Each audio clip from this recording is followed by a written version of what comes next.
Welcome to the realm of intoxicating flavors and head-banging beer reviews. What's up, everybody? It's the Ginger Yeti, and I'm checking in from home.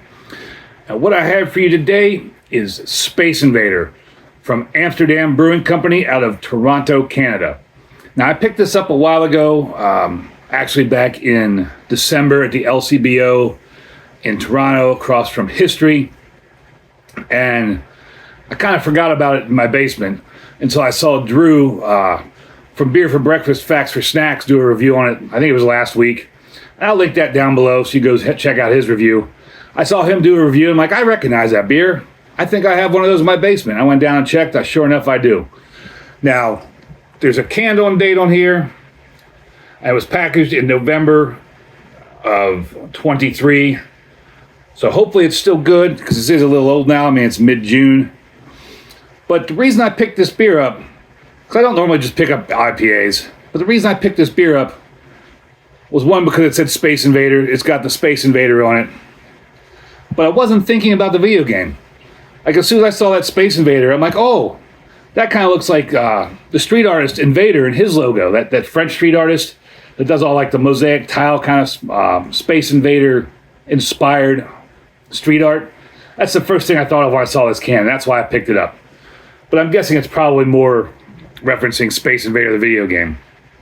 Anyways, this is a IPA. It's 6% alcohol, 60 IBUs. Since it's from Canada, it says it's a strong beer. On the side here, it says Space Invader IPA. To preserve freshness, please keep refrigerated. Well, I didn't do that, but it stayed in my basement where it's pretty cool. Contains barley. Can't read that because it's in French. And it says over here, wipe this condensation off. Prepare yourself for an invasion of cosmic flavor. The sky's the limit, only for those who aren't afraid to look up. Defend yourself. Share your Amsterdam good beer. Visit our retail store, open 7 days a week. Amsterdam Brewing, Toronto, Canada. Not much else on the can. It is cool can artwork. I mean, again, I got suckered in by can artwork. So let's just get on into it. On Untapped, this gets a 3.64. Surprisingly, there's over 16,000 check-ins. I was kind of shocked to see that. But then on Beer Advocate, it gets an 82 good, but there were only 48 check-ins. See if I can do a better job of pouring this beer. Now that is,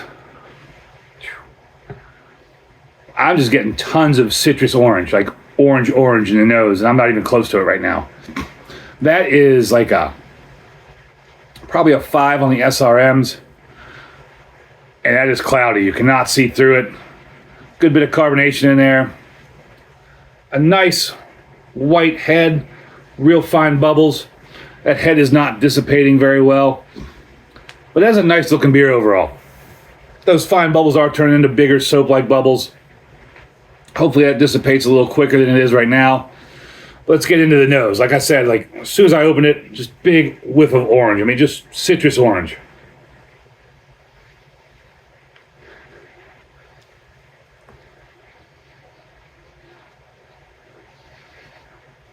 That can doesn't smell good.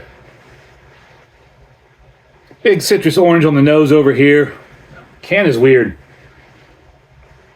There must be something on the outside of the can, because the outside of the can smells like, or sticking my nose near the mouth of the can, it smells like artificial perfume. I don't know what that would be. But just smells like somebody doused the top of this can with perfume. That's odd. Yeah, nice citrus on the nose. Smells even more like oranges when you snort the head up in your nose. Get that all up in your sinuses. Really helps the flavor out. And since I've already got it in my sinuses, I might as well taste it, right? Cheers.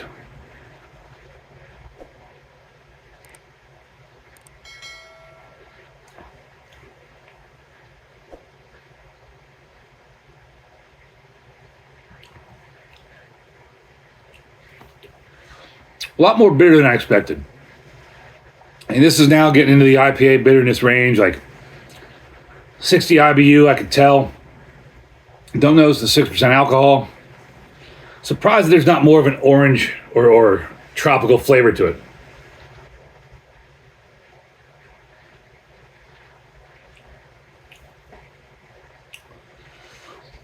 Yeah, that's just hop bitterness, like piney hop bitterness.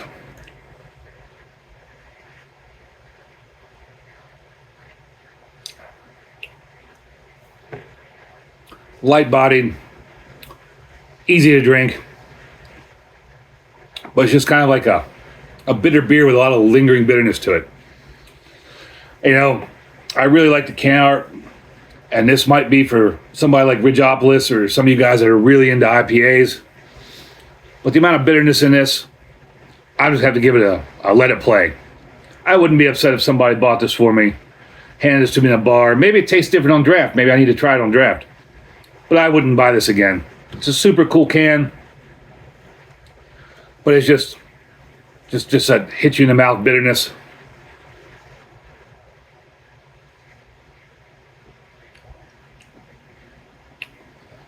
Not really getting any other flavors out of it, but just like, I don't know if I want to say piney, but it's just hop bitterness.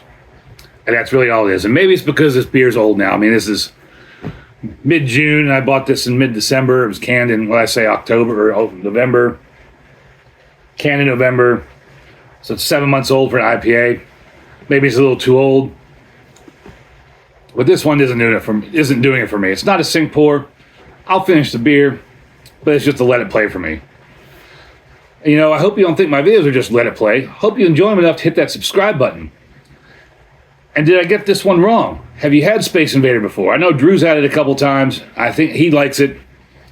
But this one's just a pass for me. I mean, it's just, if you gave it to me, I'd drink it. If not, if I ever go see Drew and he gives me one, I'll totally drink it. Maybe I can get a fresh one from him and change my idea of it. But now I'm just going to ramble on about how this isn't fresh. So I'm just going to end it right here and embrace the adventure.